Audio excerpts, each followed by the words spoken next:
Na, gut, war noch irgendwie besser, aber... Können wir weitermachen oder musst du es normal?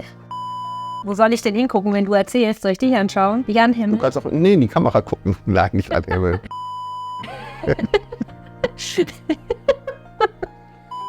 Sommerreifen, Winterreifen oder doch lieber Ganzjahresreifen? Pirelli, Michelin, Goodyear oder vielleicht doch ein Dunlop? Und wo lässt man die überhaupt montieren?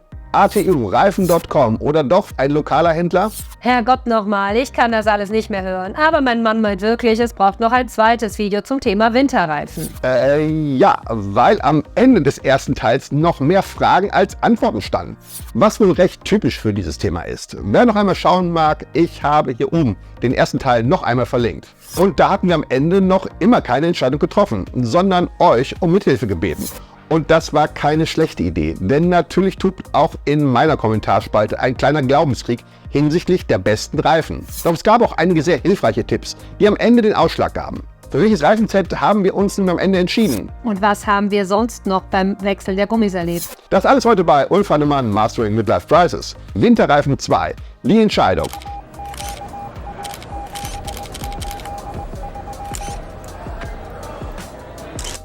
Gleich zu Beginn ein herzliches Dankeschön an die vielen Zuschauer, die unser Reifenvideo so intensiv kommentiert haben und uns den einen oder anderen Tipp mit auf den Weg gegeben haben. Mein Dank gilt auf jeden Fall denjenigen, die die Preisentwicklung bei Reifen noch genauer verfolgt haben, als ich das im Vorfeld getan habe.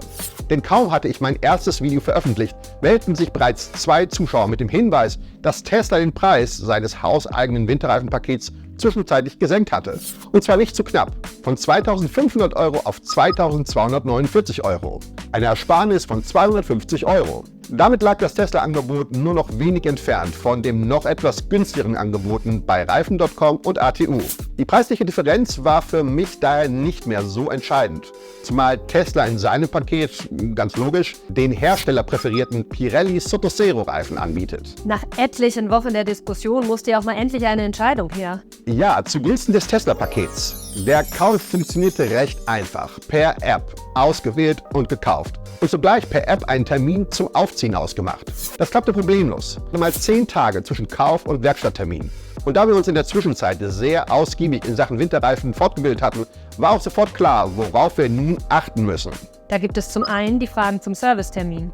Richtig, wir haben uns gefragt, wie läuft das bei Tesla ab?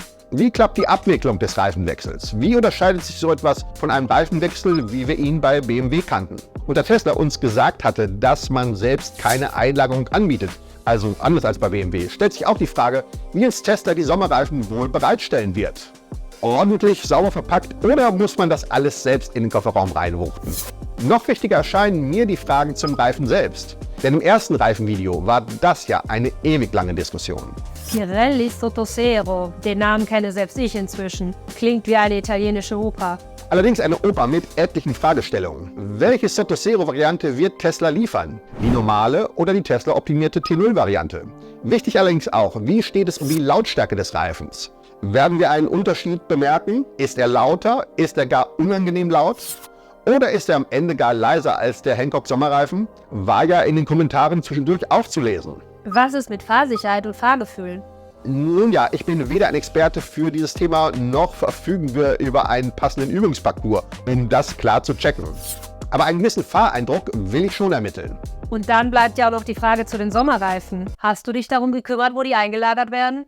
Nein, Herrgott, dafür war keine Zeit. Und du weißt immer noch nicht, wo wir die Sommerreifen lagern werden? Du weißt, im Keller haben wir dafür keinen Platz. Ja, Herrgott, ich weiß, ich hatte noch keine Zeit dafür. Aber sobald die Reifen bei Tesla aufgezogen sind, werde ich zu Reifen.com oder ATU fahren und die Dinger abgeben. Das wird irgendwie schon klappen. Dein Wort in Gottes Ohr. Ich bin gespannt, wie du dich da plagen wirst. Also denn, es folgt nun ein Zeitsprung und dann erzähle ich euch, wie das alles gelaufen ist. So, und da sind wir wieder. Die Reifen sind draufgezogen. Und wie war's? Hast du eine Testfahrt über die Alpen gemacht? Keine Scherze, das ist ein sehr ernstes Thema, aber der Reihe nach. Aufgrund der Lautstärkeproblematik habe ich bei der Hinfahrt noch einmal sehr genau gelauscht, wie denn die Sommerreifen klingen. Also damit ich einen Vergleichsmaßstab habe. Ja, irgendwie schon irre. Auf eine solche Idee kommt man wohl auch nur, wenn man sich für einen Tesla entschieden hat. Du hast ernsthaft versucht, während der Fahrt eine Soundanalyse zu machen? Ja, warum denn nicht? Im nächsten Leben werde ich halt Pianostimmer. Okay, Spaß beiseite. Ja, ich habe gelauscht und ich hatte ernsthaft vor, das für dich und euch im Video festzuhalten. Aber das erspare ich euch und mir. Man muss sich nicht lächerlicher machen als eben nötig. Und was kann der Klavierstimmer zum Klang der Reifen sagen? Ja, wie soll es gewesen sein? Es klang halt so, wie es immer klingt. Die Lautstärke aus meiner Sicht völlig einwandfrei. Leichtes Surren mit einem Hauch von Schnurren beim Bremsen und leichtem Klackern im Abgang. Mal ernsthaft, was soll ich auch dazu sagen? So bin ich über die Autobahn ins Tesla Service Center rausgefahren, nach Kirchheim bei München, wenige Kilometer entfernt vom Tesla Center in Parsdorf. Hast du drin bei Tesla gefilmt? Nein, das ist natürlich nicht gestattet, von wegen Hausrecht und Firmenpolicy. Und außerdem hatte ich genug mit anderen Sachen zu tun. Nein, da habe ich nicht den Nerv gehabt, auch noch zu filmen. Okay, verstehe. Daher nun diese Nachbesprechung. Genau, wie bei Netzer und Delling. Netzer und Delling? Oder eher wie bei der Muppet Show? Witzig, so witzig. Na dann leg mal endlich los. Wie war denn nun der Servicetermin? Unerwartet gut. Im Servicezentrum ist es nicht so schick wie im Auslieferungszentrum. Es liegt in einem Industriegebiet. Als ich gegen 9:30 ankam, war die Parkplatzsituation vor Ort durchaus angespannt. Aber letztlich habe ich schon einen Stellplatz gefunden. Der Eingang ziemlich unspektakulär. Man kommt rein und vermeldet über ein iPad im Foyer, dass man angekommen ist. Da ist niemand, der einen begrüßt? Nein, das läuft alles digital. Etwas seltsam war, dass ich mich über das iPad im Foyer angemeldet hatte, aber in meiner App immer noch die Anweisung fand, dass ich mich bitte melden möge. Das war etwas verwirrend. Ich habe mich dann erstmal in den Wartebereich gesetzt. Der ist einerseits ein wenig nüchtern, aber durchaus praktisch. Man kann sich in einen bequemen Sessel setzen oder auch an Schreibtischen arbeiten. Kaffee gibt's kostenlos und auch ein Maltisch für Kinder steht in einer Ecke bereit. Wie viele Kunden haben denn dort mit dir gewartet? Als ich ankam, saß dort lediglich ein anderer Kunde, mit dem ich mich dann ein wenig unterhalten habe. Wie er mir erzählte, fährt er schon seit einigen Jahren Tesla. Also ein Profi. Er bevorzuge die Wartungstermine im Service Center, erzählte er mir, da man hier nach seiner Wahrnehmung noch ein wenig mehr Ahnung habe. Wie ging es denn dann bei dir weiter? Nur ich wusste ja nicht, ob ich mich nun korrekt angemeldet hatte oder nicht.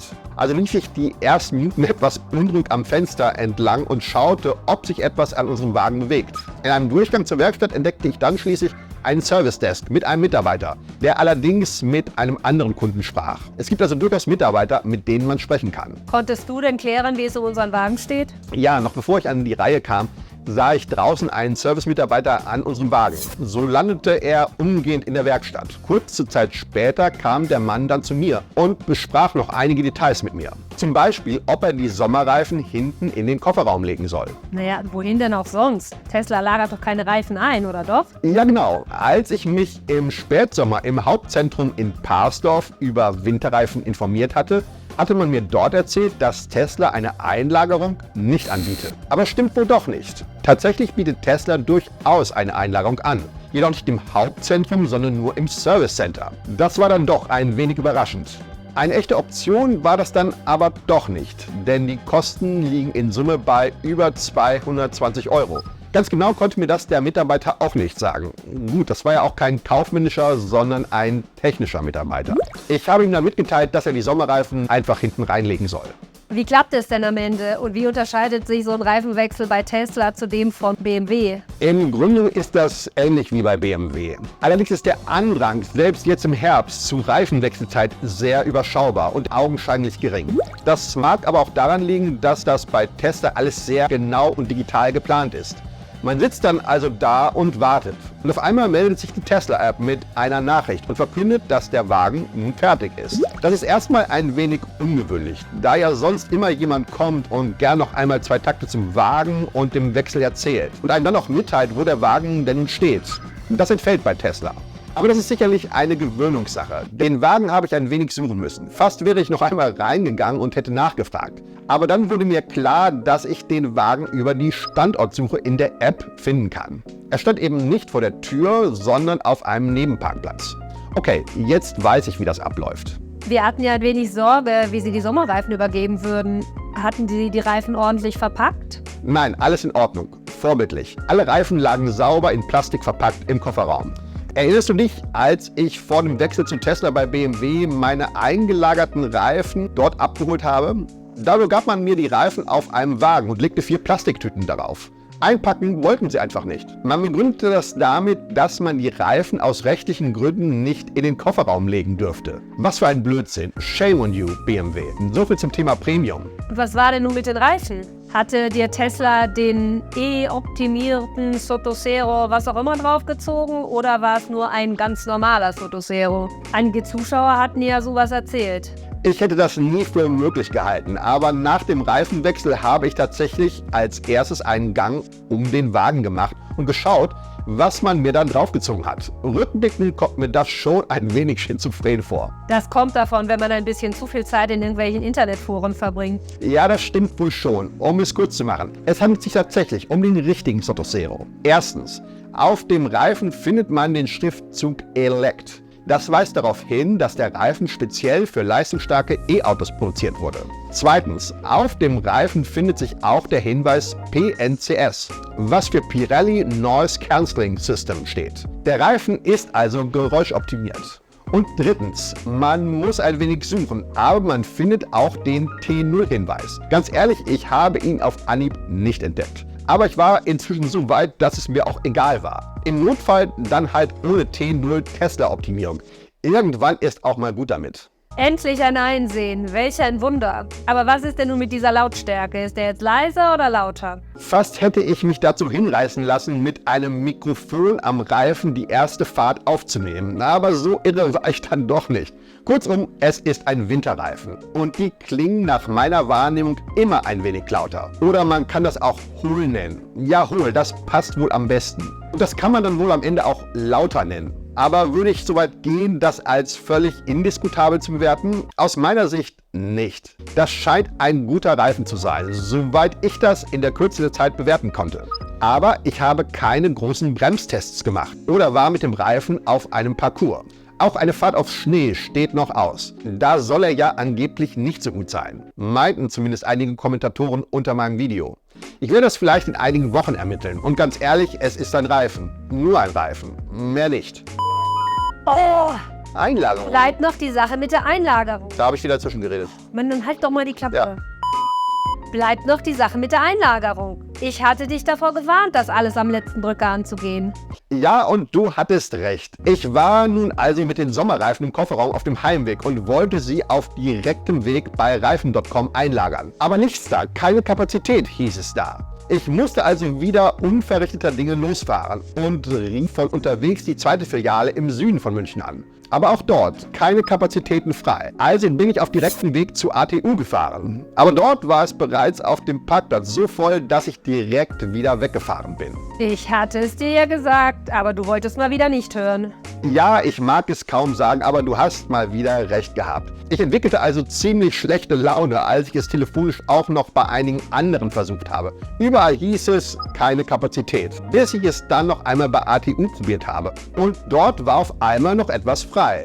Ich bin dann also noch am gleichen Abend vorbeigefahren und habe die Reifen dann dort einlagern lassen. Kostet keine 70 €, somit passend. Aber ich habe gelernt, rechtzeitig um einen Platz für die Einlagerung kümmern. Damit ist diese Reifen-Odyssee dann hoffentlich endlich beendet. Was nimmst du als Ergebnis mit? Erstens, Preise vergleichen. Das kann sich wirklich lohnen. Zweitens, die Entscheidung letztlich aber nicht allein vom Preis abhängig machen.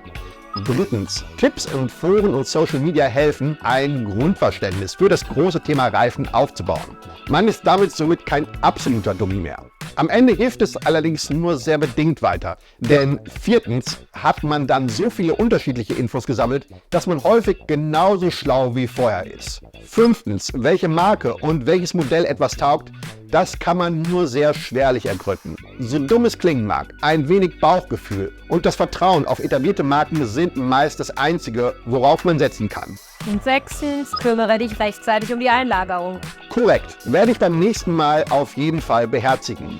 Wir hoffen, diese Infos haben euch einen kleinen Einblick in das Thema Reifenwechsel gegeben. Schaut euch auch gern noch einmal den ersten Teil an. Ich verlinke ihn hier oben. Kommt nun noch die Frage des Tages für die Tesla-Nerds? Nee, lass mal, heute nicht. Aber hinterlasst gern einen Gruß für Melinda in den Kommentarspalten. dann hat sie vielleicht Lust, beim nächsten Mal wieder mit dabei zu sein. Und wenn euch dieses Video gefallen hat, dann wie üblich, hinterlasst gerne ein Like oder noch besser, ihr abonniert den Kanal völlig kostenfrei und setzt die Glocke, auf dass ihr kein Video mehr verpasst. In diesem Sinne, vielen Dank fürs Zuschauen, bis demnächst bei Ulf Hannemann Mastering Midlife Crisis. Ciao, bis demnächst. Hat Spaß gemacht? Nervig.